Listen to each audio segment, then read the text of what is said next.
আসসালামু আলাইকুম। আমি এর আগেও একটা ভিডিও করছিলাম জর্ডানে আসার বিষয়ে। তো সেই ভিডিওটা হয়তো অনেকে বুঝতে পারে নাই বা ওরকমভাবে জানতে পারে নাই। তো আজকের এই ভিডিওটাতে আমি সম্পূর্ণ বিষয়টা বুঝাই দেব। তো ওই ভিডিওটাতে আমাকে অনেক মানুষ কমেন্ট করতো, মেসেজ করতো, "ভাই, আপনি কি লোক নিতে পারেন? লোক নেন কিনা? কিভাবে যাবো?"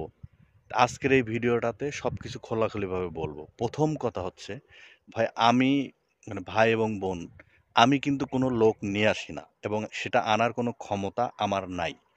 আমি একটা গার্মেন্টস কোম্পানিতে চাকরি করি জর্ডানে, এতটুকুই। আমার পক্ষে কোনো লোক আনা কোনোমতেই সম্ভব না বা আনিও না। আমি যতটুকু পারি আমার তরফ থেকে আপনাদেরকে তথ্য দিয়ে সহযোগিতা করি। কিভাবে আসতে হবে, কোথায় যেতে হবে, এই বিষয়গুলো অনেকে জানে না। হয়তো আমার এই কথাগুলো শুনলে অনেকের উপকার হয়। তারা জানতে পারে কিভাবে আসতে হয়, কোথায় যাইতে হয়। অনেক মানুষ আছে যারা গার্মেন্টস ভিসায় জর্ডানে আসা যায় জানে। কিন্তু কোথায় যাইতে হবে, কি করতে হবে এই বিষয়গুলো জানে না। তা আমার মাধ্যমে তাদেরকে জানানোর চেষ্টা করি। যারা জর্ডানে গার্মেন্টস ভিসা নিয়ে আসতে চান, বোয়েসেল অফিসের একটা ওয়েবসাইট আছে বা বোয়েসেল নামের একটা অ্যাপস আছে। আপনারা সেখানে সেই অ্যাপসটা ইনস্টল করবেন মোবাইলে। ইনস্টল করার পর ওর মধ্যে গেলে আপনারা দেখবেন নোটিশ আকারে ওখানে দেওয়া আছে। জর্ডানে কখন কোন কোম্পানিতে নিয়োগ হয় তারা ওখানে নোটিশ আকারে দিয়ে দেয়। আর তা না হলে বোয়েসেলের একটা ওয়েবসাইট আছে, আপনারা সেই ওয়েবসাইটে যাবেন। ওয়েবসাইটে গেলেও আপনারা দেখতে পারবেন। এবং ওয়েবসাইটে দেওয়া লিঙ্কে আপনাদেরকে ১ম এ ইন্টারভিউর জন্য আবেদন করতে হবে। তারপর আপনাকে ইন্টারভিউর জন্য সিলেক্ট করলে কোথায় যাইতে বলে সেটা করতে হবে। আর সেটাও যদি না বোঝেন তাহলে আপনি সরাসরি শুক্রবারের দিন সকালে German technical training centre Mirpur ২ number. সেখানে ইন্টারভিউ হয় গার্মেন্টস কর্মীদের। আপনারা সরাসরি সেখানে সশরীরে উপস্থিত হলে সবকিছু বিস্তারিত দেখতে পারবেন যে কিভাবে ওখানে নিয়োগ প্রক্রিয়া চলে।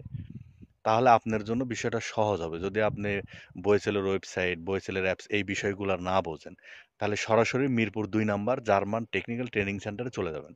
সেখানে গেলে দেখবেন জর্ডানের গার্মেন্টস কর্মীদেরকে কিভাবে নিয়োগ দেওয়া হচ্ছে, কোন, কোন প্রক্রিয়ার মাধ্যমে। আপনারা তখন সরাসরি সেই বিষয়গুলো জানবেন, বুঝবেন এবং খুব সহজে সেগুলা করতে পারবেন।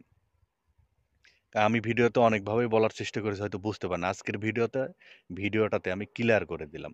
আমি কিন্তু কোনো লোক নিয়ে আসি না বা সেটা আনার ক্ষমতা আমার নাই। আপনারা কেউ প্লিজ আমাকে জিজ্ঞাসা করবেন না যে আপনি কি লোক নেন কিনা। দেখেন, ছেলে এবং মেয়ে সবাই জর্ডানে আসতে পারে, তবে মেয়ে মানুষ অপারেটর আসতে পারে। ছেলে মানুষ অপারেটর হিসেবে আসতে পারে না। ছেলে মানুষ supervisor, in-charge, mechanic, technician, manager এই সকল পদে আসতে পারে। তা আপনারা সরাসরি German technical training centre Mirpur ২ number সেখানে উপস্থিত থাকবেন। সেখানে নিয়োগ প্রক্রিয়া ফলো করবেন। ওখানে অনেক মানুষের থেকে তথ্য নেবেন এবং জানতে পারবেন যে কিভাবে জর্ডানে যাইতে হয়, কিভাবে কি করতে হয়। তাহলে আপনাদের জন্য সবকিছু সুবিধা হবে। আমি আমার তরফ থেকে আপনাদেরকে তথ্য দিয়ে সহযোগিতা করার চেষ্টা করি। আমি যতটুকু জানি ঠিক ততটুকুই, আমি যেভাবে আসছি। এর বেশি কিন্তু কোনো কিছুই না। ধন্যবাদ, সবাই ভালো থাকবেন।